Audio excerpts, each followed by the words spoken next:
저희가 함께 보실 말씀은 여호수아 1장 5절부터 9절까지입니다. 여호수아 1장 5절부터 9절까지입니다. 자, 절은 안 써놨지만 그래도 이제 구분을 해놨으니까요.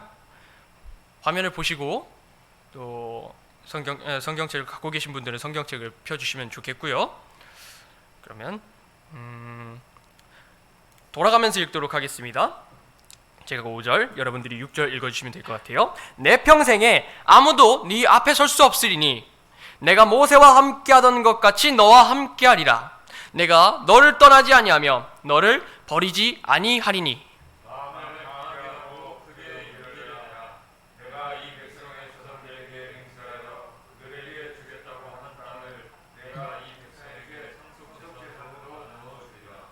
오직 너는 마음을 강하게 하고 심히 용감하게 행하여 내 종 모세가 네게 명령한 모든 율법에 따라 지켜 행하며 그것을 떠나 오른쪽으로나 왼쪽으로나 치우치지 말라.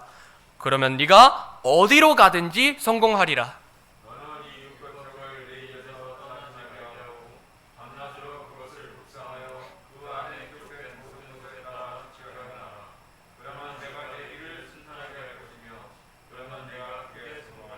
구절은 같이 읽겠습니다. 시작! 내가 네게 명령하지 아니하였느냐? 마음을 강하게 하고 크게 용기를 내라. 두려워하지 말며 너는 놀라지 말라. 네가 어디로 가든지 주 내 하나님이 너와 함께 하느니라 하시니라. 아멘. 그렇게 저희는 부르시는데 쫄지 말고 라는 제목으로다가 함께 여호수아라는 리더를 알아보고자 합니다. 이 여담을 드리자면 여호수아 1장 9절은요, 과거 피터 러크맨 목사님께서 이제 성경에다 사인을 해주실 때, 아니면 다른 데다 사인을 해주실 때 자주 인용하던 구절로 알려져 있습니다. 그래서 러크맨 주석 성경을 사서 보시면요, 여호수아 1장 9절 이 말씀을 써놓곤 합니다. 제가 배단위 침례교회 원년 멤버는 아니지만 저와 연호 형제님이 번갈아 가면서 말씀을 전하게 되는 상황이 벌어질 정도로 이제 목회자의 부재가 길어진 것은 이번이 처음일 겁니다. 말씀을 전달하는 자리에 서서 성경 공부를 인도하는 것과 그리고 설교를 하는 것은 같아 보여도 이게 다르다는 것을 경험할 수 있었습니다. 아, 진짜 다르구나라는 것을 경험하게 됩니다. 목회자는 성경교사입니다. 그러나 성경교사는 목회자가 아닐 때도 있습니다. 그게 바로 지금 여기 서 있는 저죠? 맞아요. 이 차이로 인해 저는 말씀을 전달하고 그 목회하는 자로 부르심을 받은 사람들이 이 맡은 책무의 중대성을 깨닫게 되었습니다. 그 중대성은 다르구나. 그 역할 감당하는 것들 쉬운 일이 아니구나. 물론 이 지금의 배단위 침례교회가 겪은 이 목회자의 부재는 일시적이기에 다음 주면 목사님께서 쾌차한 모습으로 다시 오시겠거니 생각하면서 나름 안도할 수 있겠지만요, 성경은 이보다 더한 사건들을 우리에게 계속해서 보여주고 있습니다. 성경은요, 일시적인 부재, 리더의 부재만을 언급하지 않아요. 뭘 또 언급하냐면요, 리더의 죽음으로 인한 완전한 세대 교체의 사건을 보여주는데, 하나님의 부르심에 따라 그 세대 교체를 준비하게 된 인물들 중에는 여호수아가 있는 것이에요. 이제 성경에서는 처음으로 언급될 때 전사로서 표현됩니다. 전사로서 묘사가 돼요. 여호수아, 이 구약 성경에서 모세오경이 끝난 뒤에 나오는 그 책 이름. 구약 성경의 구분 중에 역사서, 이제 모세오경, 역사서, 시가서, 대언서 등등 해가지고 나올 때 그 역사서에 해당하는 첫 번째 책이기도 하지만 인물로서 그는 모세의 뒤를 잇는 사람이었습니다. 여호수아의 이름은 출애굽기 17장 9절에서 처음으로 언급됩니다. 이 처음 그 이름이 나올 때도 그는 전장에 나가서 싸우는 사람으로 묘사되었습니다. 그래서 출애굽기 17장 9절을 보시면 모세가 여호수아에게 이르되 우리를 위해 사람들을 택하고 나가서 아말렉과 싸우라. 내일 내가 하나님의 막대기를 내 손에 잡고 산 꼭대기에 서리라 하매라고 합니다. 성경은 여호수아라는 청년이 어떻게 모세의 눈에 들어와서 이렇게 거의 부하로 삼다시피 했는지 그에 대한 간략한 얘기를 하지 않습니다. 그죠? 명령만 내리면 곧장 적들과 대적들과 맞서 싸우는 전사라는 점만 언급합니다. 그는 이제 모세의 손이 위로 올라갔다 또 아래로 내려갔다 할 때 전세가 오락가락하는 것을 몸소 경험했고 끝내 첫 전투에서 승리를 주신 하나님을 알게 되었습니다. 좀 넘기다 보면요, 그 출애굽기 33장 11절이 있어요. 출애굽기 33장 11절, 제가 이거는 써놓지 않았는데 여기서는 이 여호수아가 모세의 종이라고 나타나 있습니다. 이 구절에서 우리는 그가 모세의 명령에 따라 하라면 즉시 하는 행동을 보인 이유를 이해할 수 있습니다. 모세의 종이었기 때문이죠. 그 신분이 그런 신분이었으니까요. 그는 모세의 종으로 있으면서 하나님의 일하심을 가까이서 지켜볼 수 있었습니다. 그래서 여호수아는 그 모세의 하나님을 자신의 하나님이라고 믿고 신뢰할 수 있었고, 주님의 명령에 확신을 갖고 주님의 명령에 순종할 줄 아는 태도를 갖출 수 있었습니다. 그런 모습이 민수기 14장에서 뚜렷하게 드러나죠. 이건 함께 읽도록 하겠습니다. 민수기 14장 9절 시작. 오직 너희는 주께 반역하지 말고 그 땅 백성을 두려워하지도 말라. 그들은 우리의 양식이니라. 그들의 방어자는 그들에게서 떠났고 주께서는 우리와 함께 계시느니라. 그들을 두려워하지 말라 하였으나. 여호수아와 갈렙의 패기를 보여줍니다. 그간 여호수아는 이 젊은 시절부터 될성부른 떡잎처럼 담대함을 가지고 하나님을 섬겼습니다. 하나님께서는 불순종으로 인해 가나안 땅으로 들어가지 못할 모세를 뒤이을 리더로 여호수아를 세우셨는데 그에게는 이 리더의 자질이 충분히 있었고요. 그리고 전사로서의 용맹함이 있어서 가나안 땅에 있는 다른 민족들을 물리치면서 땅을 배분할 수 있었습니다. 그러나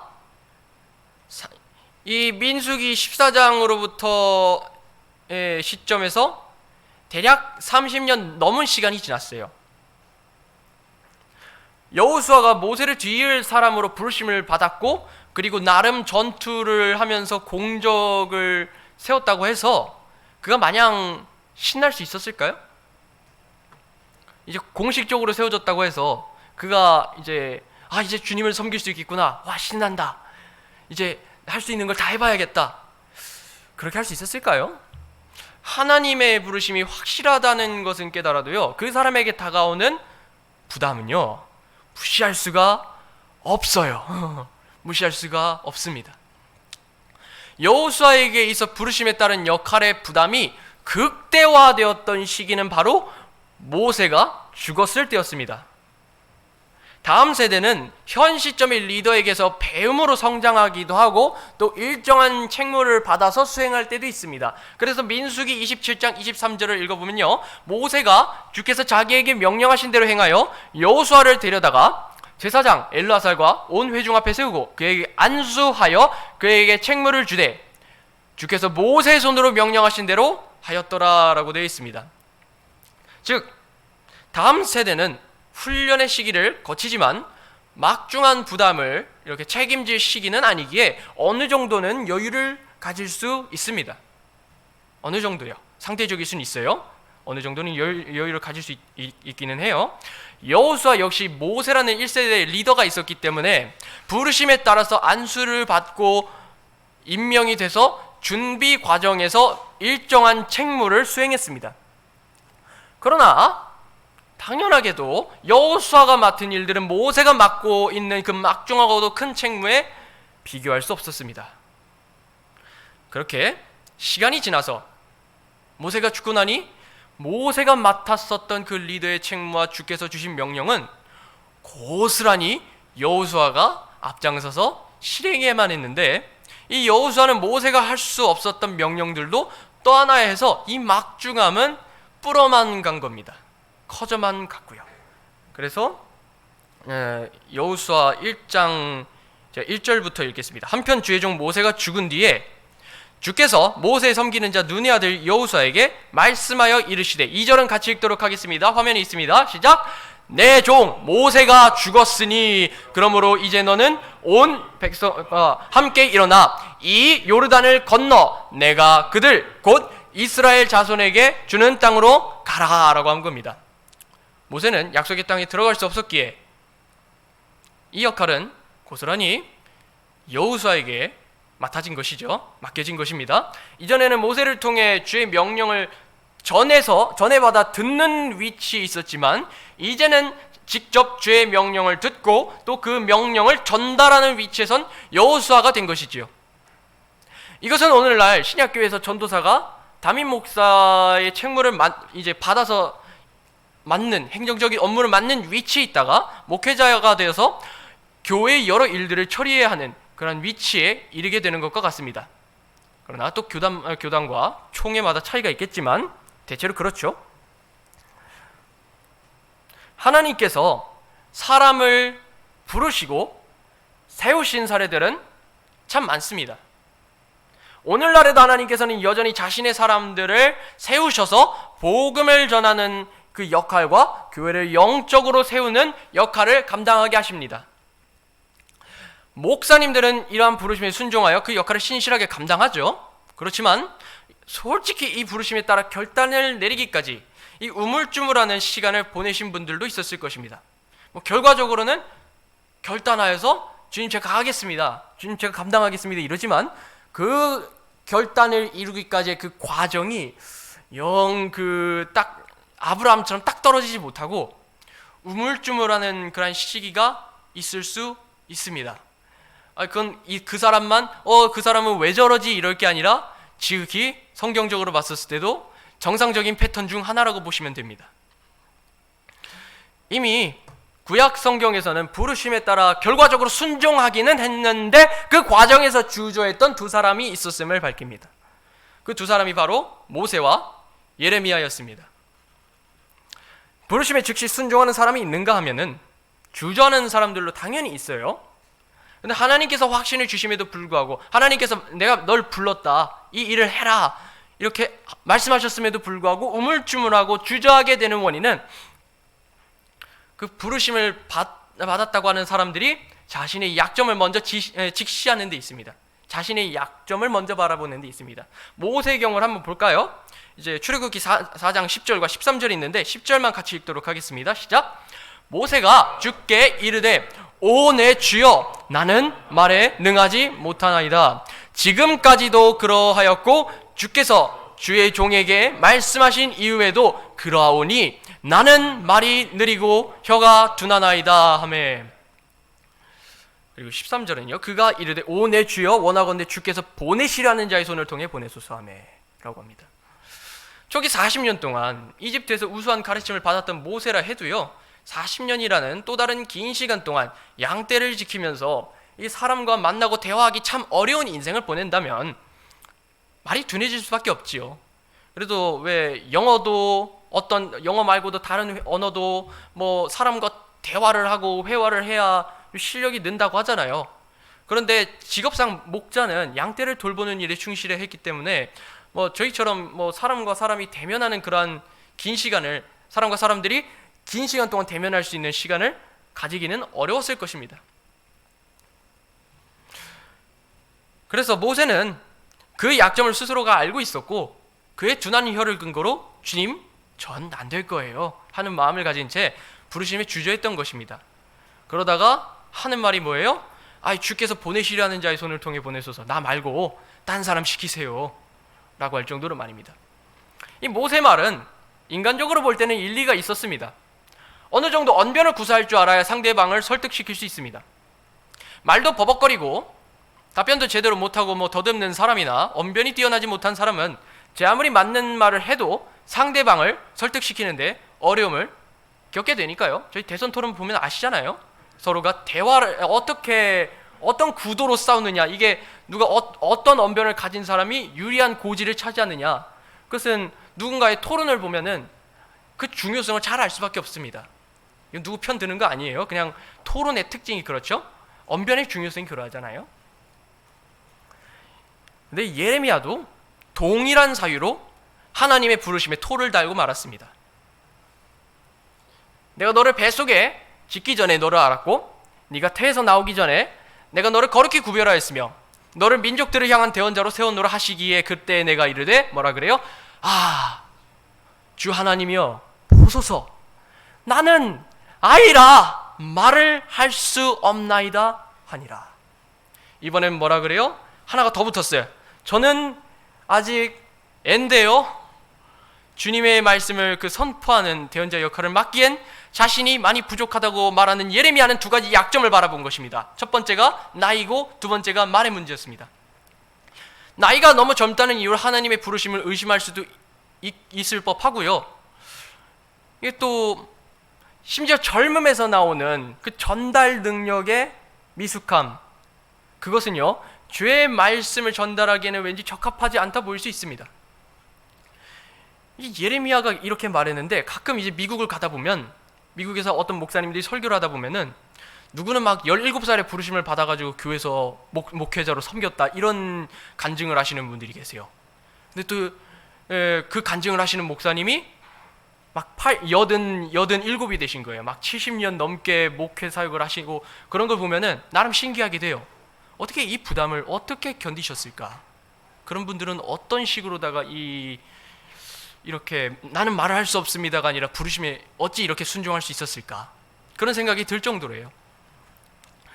이 모세와 예레미야 모두 같은 약점을 가지고 있었지만 사실 그들 속에 내재된 공통된 문제는 두려움이었습니다. 개인의 부족함이 하나님께서 주신 책무를 맡다가 막 발목을 확 잡게 돼서 이를 그르치게 되고 말 것이라는 두려움이 있었습니다. 이거를 이제 목사님과 자주 사용하는 말이 있는데 죽순다라고 합니다. 죽었다. 그런데 그 와중에 하나님께서 어떻게든 주의 말씀에 순종하겠다는 자신의 삶에 개입하지도 않게 된다면, 부르심에 순종했는데 하나님이 나와 함께 하시는 것이 느껴지지 않는다면 그것만큼 더 심각한 두려움은 없겠죠. 두려움이 더 계속 가중되고 말겠죠. 여호수아 역시 그 동일한 두려움을 직면할 수밖에 없는 상황에 있었습니다. 나름 짬밥이 있다고 하더라도, 이 40년 짬밥이 있다고 하더라도 자신이 오롯이 그 모든 것을 감당할 수 있는 사람이 아니라는 것을 그가 잘 알고 있었으니까요. 이 중대한 역할에 대한 부르심을 받은 여호수아에게 필요했던 것은 두려움을 극복할 수 있는 명확한 확신이었습니다. 그런 그에게 하나님은 5절에서 그에게 힘이 되는 말씀을 선포합니다. 저희가 같이 5절 함께 읽도록 하겠습니다. 여호수아기 1장 5절 시작. 내 평생에 아무도 네 앞에 설 수 없으리니 내가 모세와 함께하던 것 같이 너와 함께하리라. 내가 너를 떠나지 아니하며 너를 버리지 아니하리니 라고 합니다. 이 말씀의 요지는 이것입니다. 하나님께서는 자신이 부르시고 세우신 사람들을 잘 아십니다. 그리고 각자가 약점을 가지고 있음을 아시지만 하나님께서 하나님의 사람들과 함께 하심으로써 그들의 약점조차 확 덮어버릴 수 있는 확신과 약속과 평안함을 그들에게 주셨습니다. 하나님께서 여호수아에게 이 확신을 전달하기 위해 여호수아 한정에서 어떤 말을 했냐면 모세와 함께하던 것 같이 라고 말씀하셨습니다. 이전에 하나님께서 모세를 부르셨을 때도 그의 쫄보기질을 알고 있었지만 뭐라고 말씀합니까? 내가 반드시 너와 함께 하리라. 출애굽기 3장 12절에서 나옵니다. 그렇게 말씀하시면서 이집트로부터 광야까지의 여정을 함께 하셨습니다. 모세를 부르셔서 세우셔서 그와 함께 하셨습니다. 그 동일한 하나님의 이끄심을 보장한다는 것이기에 여호수아는 하나님께서 주시는 확신을 가질 수 있었습니다. 이 하나님의 함께 하심은요 그리스도인들에게는 영구적인 확신이기도 합니다. 요한복음 14장에서 잘 나오지요. 16절 17절은 제가 읽도록 하겠습니다. 내가 아버지께 구하면 그분께서 다른 위로자를 너희에게 주사 그분께서 영원토록 너희와 함께 거하게 하시리니 곧 진리의 영이시라. 세상은 그분을 받아들일 수 없나니 이는 세상이 그분을 보지 못하고 알지도 못하기 때문이라. 그러나 너희는 그분을 아나니 이는 그분께서 너희와 함께 거하시며 너희 안에 계실 것이기 때문이라 라고 합니다. 이 신약교회는 삼위일체 하나님께서 함께 하신다는 것을 믿고 확신하면서 그 하나님의 임재를, 하나님의 나타나심을 경험할 수 있는 은혜를 우리가 누리고 있습니다. 그런데 말씀을 맡은 자들은 주님을 더 의지해야만 합니다. 그 이상으로 주님을 더 의지할 수밖에 없습니다. 말씀을 맡은 책무를 신실함과 성실함과 진실함으로 다하기 위해서지요. 그러므로 우리는 가만히 있어서는 안 됩니다. 우리와 함께 하시는 하나님께서 여러 책무를 감당하는 목회자와 말씀을 선포하는 자들에게, 그리고 복음으로 섬기는 자들에게 각자가 맡은 바 충실히 다하고자 하는 사람들에게 늘 함께하여 담대함으로 사역을 이루어갈 수 있도록 함께 또 기도해 주어야 합니다. 목회자와 성경교사들은 인위적으로 이 강한 마음을 가질 수 없고요, 인위적으로 끌어다가 용기를 가질 수는 없어요. 제 아무리 용기를 불러다 일으키는 그런 노래를 듣는다 해도요, 이게 설교 준비할 때는 별로 도움이 되질 않습니다. 그냥 일시적일 뿐입니다. 하나님의 함께 하심과 인도하심이 강한 마음과 용감한 행위를 할 수 있는 근원이 되기 때문에 더욱 말씀의 사역자가 하나님과 함께 할 수 있기를, 하나님께서 그런 사역자들과 그런 리더들과 함께 할 수 있기를 기도해 주어야 합니다. 이것은 저나 연호 형제뿐만이 아니라 나영석 목사님께도 해당되는 말씀이지요. 나영석 목사님께도 해당하는 적용입니다. 리더가 여러 중대상을 맡는 순간에도 기억해야 하는 것은 그가 맡은 직분과 역할이 올바른 결과를 가지기 위해서는 하나님의 말씀에 근거해야 한다는 것입니다. 그래서 하나님께서는 여호수아에게 말씀을 묵상하라는 명령을 8절에서 상기시키셨습니다. 여호수아 1장 8절, 너는 이 율법책을 네 입에서 떠나지 말게 하고 밤낮으로 그것을 묵상하여 그 안에 기록된 모든 것에 따라 지켜 행하라. 그러면 네가 네 길을 순탄하게 할 것이며 그러면 네가 크게 성공하리라 라고 합니다. 이 하나님께서 여호수아에게 말씀에 대한 명령을 주신 것은요, 이번이 처음이 아니에요. 여호수아가 아말렉과의 전투에서 첫 승리를 거두었을 때 모세에게 이렇게 명령하신 적이 있습니다. 주께서 모세에게 이르시되 이것을 책에 기록하여 기념물로 삼고 여호수아의 귀에 그것을 되풀이하여 말하라. 내가 하늘 아래에서 아말렉에 대한 기억을 철저히 없애리라 하시니라 라고 합니다. 즉 하나님께서는 이 명령을 통해 여호수아가 몸소 겪은 전투의 향방과 승리의 유무는 하나님께 달렸다는 것을 배울 수 있게 지도하셨습니다. 어떻게 해요? 계속 들려줬습니다. 말씀을. 그럼 여호수아 시점에서는 계속 전해 들었습니다. 되풀이하여 말하다가 rehearse라고 얘기합니다. 계속 들려주라는 얘기지요. 다시 반복해서. 그래서 이런 말이 있습니다. 반복은 기적을 낳는다. 따라해볼까요? 반복은 기적을 낳는다. 그렇다면 말씀을 반복적으로 들으면 거기에 따른 기적을 기대할 수가 있는 것입니다. 여호수아는 그 진리를 되풀이하여 들음으로써 하나님이 중심이 되는 그런 리더십과 판단력을 세울 수 있었고, 모세가 죽은 이후에는 주의 말씀들이 이전보다 더 풍성하게 주어졌기에 그것들을 계속해서 듣고 묵상하면서 영적 리더로서 갖춰야 하는 그러한 반복으로서 얻어지는 기적을 경험해야 했고 경험하게 된 것이지요. 단순히 읽기와 말씀을 나열해서 성경 말씀을 그냥 단순히 읽고, 아니 그냥 성경 공부할 때 말씀을 그냥 나열해 놓는 것만이 아니라 이 말씀에서 나오는 깊은 묵상이라는 광맥을 찾기까지 여정을 겪어야 합니다. 그러려면 결국에는 아까 말씀드렸듯 반복은 기적을 낳기까지 그렇게 반복해서 말씀을 들을 수 있도록 해야 되는 것이죠. 이거는 모든 사람에게도 적용되는 말씀이지만 또한 말씀을 맡은 사람들은 더더욱더 그 역할에 충실해야만 합니다. 우리가 같이 기도해 줄 수 있는 것은 말씀을 맡은 사람이 그 말씀 안에서 젖어들 수 있도록 그 깊은 곳에 들어가서 묵상을 통해 얻어지는 그 광맥을 찾을 수 있도록, 그 찾은 광맥을 이 강단에서 풍성하게 흘려보낼 수 있도록 기도해 주는 것이 우리가 현재 이 자리에서 할 수 있는 일이라고 보시면 되겠습니다. 이것이 말씀에 대한 적용점이라고 할 수 있습니다. 말씀을 묵상하고 떠나지 않게 하는 것은 우리 모두가 다 열심을 가지고 감당해야 되는 일입니다. 그럼 정리해 볼까요? 부르심을 받은 자는요, 여호수아와 같이 모세와 같이 예레미야와 같이 부르심을 받은 자는 언젠가 하나님의 말씀을 맡고 가르치는 성도들을 이끄는 데 있어서 부담과 중압감을 느끼면서 쫄 수 있습니다. 모세요? 쫄았고요. 그리고 여호수아도 이제 리더가 죽었네요. 어떡하지? 이런 반응이었고요. 예레미야는 저 어린데 절 부르시겠다고요? 이랬고요. 심지어 신약교회도 넘어가면은 이 약점을 하나씩 갖고 있었어요. 약점들을 하나씩 갖고 있는 사람들이 그 부르심의 자리에서 결단을 해야만 하는 상황이 오게 된 것이에요. 그러나 그들은 다 말씀 가운데, 확신 가운데 결단하여 대언자로서, 말씀을 전하는 자로서 순종할 수 있었습니다.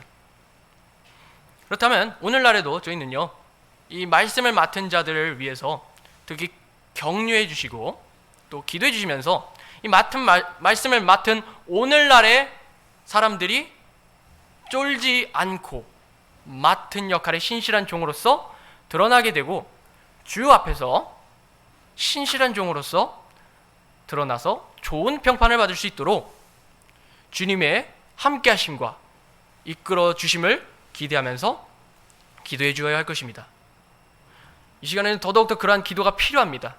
아마 오늘 또한 목사님의 부재가 있을 것입니다. 목사님께서 오늘도 안 계실 텐데, 오늘 담당할 말씀의 사역을 위해서, 말씀을 전달하는 그 자리에 서는 사람들을 위해서, 지금 여러분들께서 앉아 있는 그 자리에서 각자 말씀을 맡은 자리에 맡은 사람들을 위해 기도해 주셨으면 좋겠습니다.